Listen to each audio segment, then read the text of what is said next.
नमस्कार, business express में आपका स्वागत है। मैं हूं आपके साथ अंकिता और आइए अब खबरें देखते हैं विस्तार से।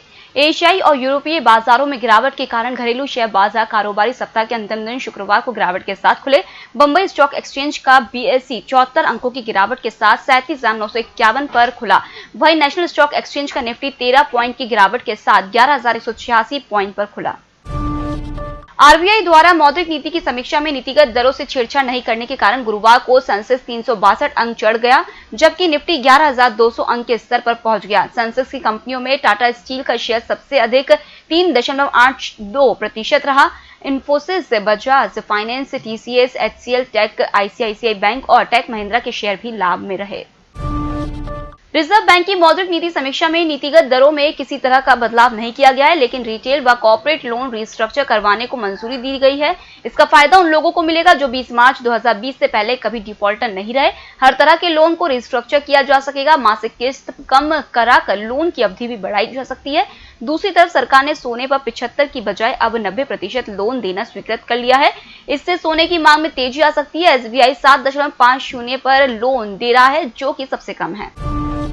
रिजर्व बैंक का कहना है कि जुलाई सितंबर की तिमाही में महंगाई दर ऊंची रह सकती है। इसके बाद महंगाई दर में कमी देखने को मिलेगी। जून में खुदरा महंगाई ग्रामीण क्षेत्र में 6.20% और शहरी क्षेत्र में 5.91% दर्ज हुई है। कोरोना के कारण सप्लाई चेन गड़बड़ा गई है, इसलिए महंगाई बढ़ रही है।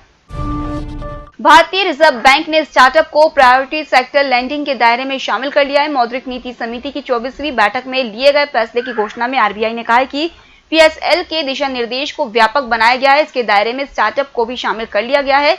Agriculture, MSME, export credit, education, housing, social infrastructure, renewable energy और कुछ अन्य क्षेत्र पीएसएल में पहले से शामिल है। कोविड-19 के कारण इस समय देश में 50% स्टार्टअप आर्थिक दिक्कतों से गुजर रहे हैं, जबकि 38% स्टार्टअप के पास इस समय फंड नहीं है। 12% के पास 1 माह से कम का फंड है। हालांकि दूसरी तरफ कुछ स्टार्टअप ऐसे हैं जिनकी वैल्यूएशन टॉप पर है।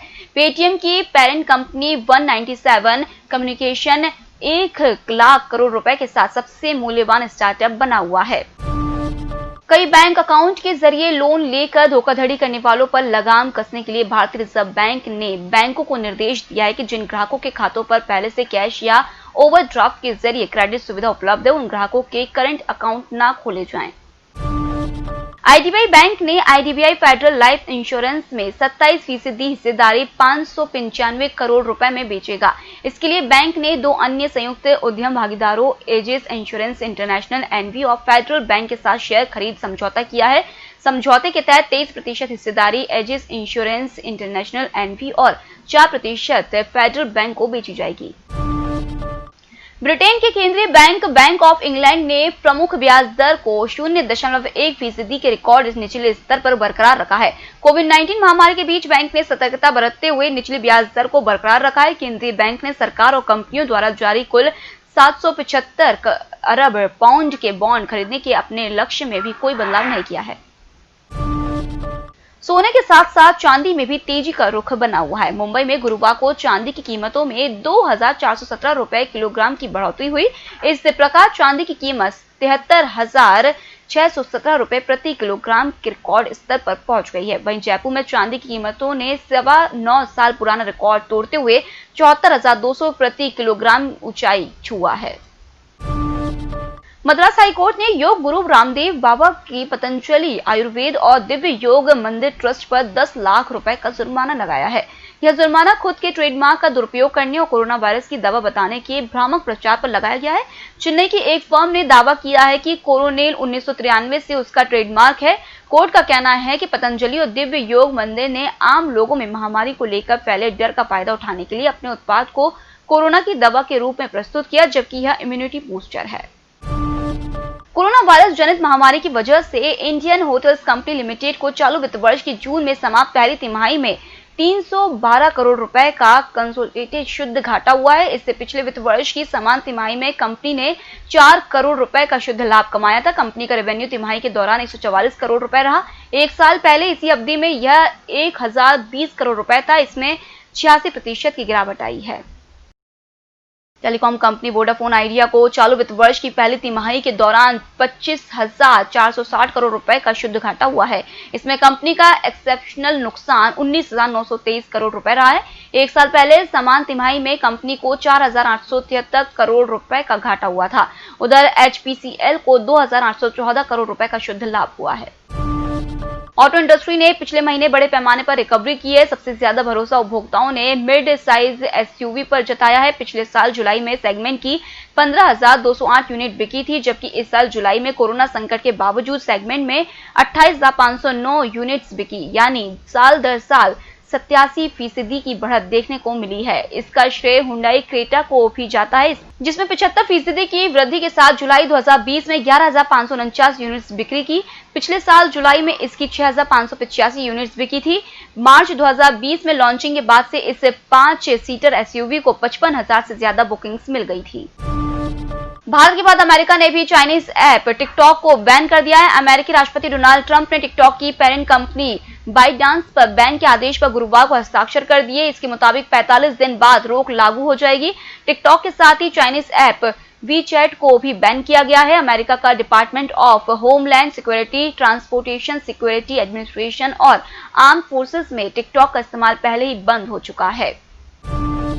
कोविड-19 के कारण इस समय देश में 50% स्टार्टअप आर्थिक दिक्कतों से गुजर रहे हैं, जबकि 38% स्टार्टअप के पास इस समय फंड नहीं है। 12% के पास 1 माह से कम का फंड है। हालांकि दूसरी तरफ कुछ स्टार्टअप ऐसे हैं जिनकी वैल्यूएशन टॉप पर है। पेटीएम की parent company 197 communication 1 lakh crore रुपए के साथ सबसे मूल्यवान स्टार्टअप बना हुआ है। ऑनलाइन होटल बुकिंग सेवा देने वाली प्रमुख कंपनी ओयो के कर्मचारियों की सैलरी में कटौती नहीं होगी। कंपनी भारत और दक्षिण एशिया में अपने नियमित कर्मचारियों को 1 अगस्त से पूरा वेतन देगी। आपको बता दें कि कोविड-19 संकट के चलते कंपनी ने कर्मचारियों के वेतन में कटौती या बिना वेतन की छुट्टी पर भेजने जैसे कदम उठाए थे। कोरोना महामारी के बीच स्कूल कॉलेज सब बंद है। इससे टीचर घर से ही बच्चों को पढ़ा रहे हैं। ऑनलाइन कक्षाओं के लिए चूंकि बच्चे मोबाइल या लैपटॉप जैसी डिवाइस का इस्तेमाल कर रहे हैं या इसी के सहारे वे अपने दोस्तों से जुड़ रहे हैं। ऐसे में गूगल ने आपके लिए अपने फाइल्स ऐप में सेफ फोल्डर नामक एक नए फीचर को लॉन्च किया है। इससे आप अपने पर्सनल कंटेंट को सुरक्षित रख सकते हैं।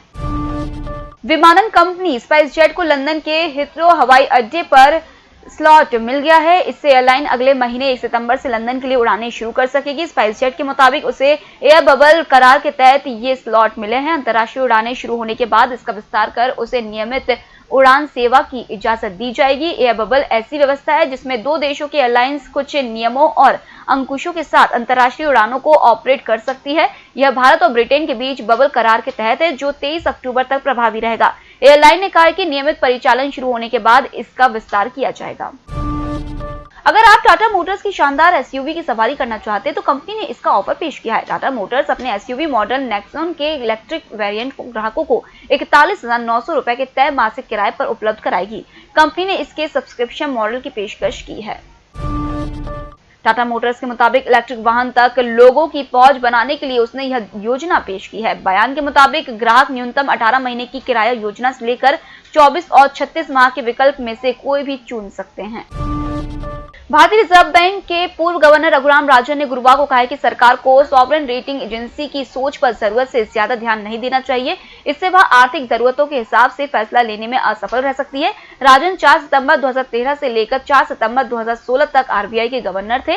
राजन ने ग्लोबल मार्केट्स फोरम में कहा है कि घरेलू और विदेशी निवेशकों को यह विश्वास दिलाना भी जरूरी है कि कोरोना वायरस महामारी का संकट खत्म होते ही सरकार मीडियम टर्म में वित्तीय जवाबदेही के रास्ते पर वापस लौट जाएगी। उन्होंने कहा कि सरकार को यह विश्वास दिलाने के लिए ज्यादा से ज्यादा कोशिश करनी चाहिए। आरबीआई का गवर्नर बनने से पहले राजन केंद्र सरकार के मुख्य आर्थिक सलाहकार भी थे। सर्च इंजन गूगल ने चीन से जुड़े 2500 यूट्यूब चैनल्स को डिलीट कर दिया है। गूगल का कहना है कि चीन से जुड़े यह channel video sharing platform YouTube पर भ्रामक सूचनाएं फैलाने की कोशिशों में जुटे थे। गूगल ने कहा कि उसने इन यूट्यूब चैनल्स को अप्रैल से जून के बीच अपने प्लेटफॉर्म से हटाया है। यह कार्रवाई चीन के लिए काम करने वाले चैनल्स की जांच का हिस्सा रही है। फ्रांसीसी सुपर मेजर टोटल और अडानी समूह की संयुक्त कंपनी भारत में पेट्रोल पंप खोलने की अनुमति के लिए जल्द ही सरकार के पास आवेदन करेगी। अडानी गैस के सीईओ सुरेश मंगलानी ने कहा कि total Adani fuels marketing limited खुदरा बिक्री के लिए लाइसेंस के लिए आवेदन करेगी। इसमें ऑटो सेक्टर का पूरा ईंधन होगा। उन्होंने कहा कि हम फिलहाल सीएनजी पर पूरी तरह से फोकस कर रहे थे, लेकिन अब एक अलग कंपनी के जरिए हम भविष्य में ईंधन की रिटेल बिक्री करेंगे। यह योजना पूरी हो चुकी है। हम ग्राहकों को कई तरह के ईंधन देंगे। अभी तक गौतम अडानी की कंपनी पीएनजी और सीएनजी गैस की सप्लाई कर रही है। अब इसे डाइवर्सिफाई करना चाहती है और अन्य ईंधन जैसे पेट्रोल, डीजल आदि के रिटेल कारोबार में उतरेगी। फिलहाल इस बुलेटिन में इतना ही। आप बने रहिए एमएस टीवी के साथ। नमस्कार।